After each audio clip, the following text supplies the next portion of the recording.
The latest jobs report came in weaker than expected, only 114,000 jobs in July. The unemployment rate jumped to 4.3%. Steve Moore joins us now. All right, Steve, are we headed towards a recession?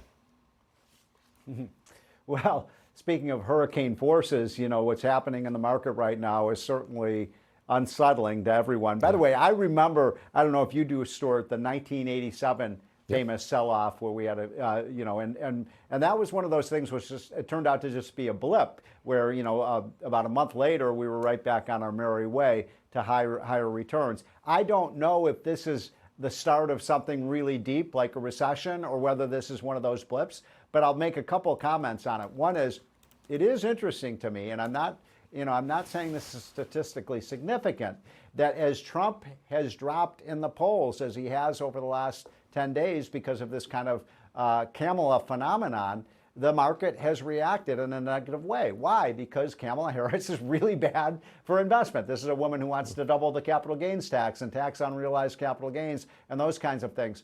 The other thing that I would say is, you were asking earlier, should the Fed meet now to cut rates? And I say yes, I think they should. I think if you're looking I like to look at commodity prices as you do, Stuart. Commodity prices are falling very rapidly right now. We've moved from a problem of inflation right now to deflation in prices, and I think the Fed has to act to stop that.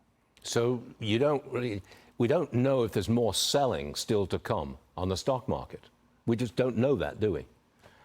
We don't, of course not. If I knew the answer to that, I'd be in Tahiti right now making a lot of money.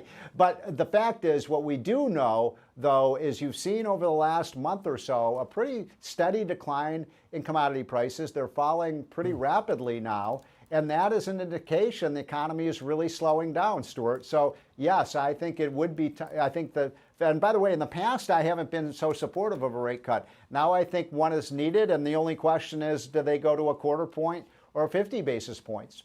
And the only question then is, how will Wall Street react to an emergency rate cut? I've no idea how they'd react, but it looks like look, I guess, yeah. No, go on. My reaction to that is, if you're going to do it, do it. Why wait?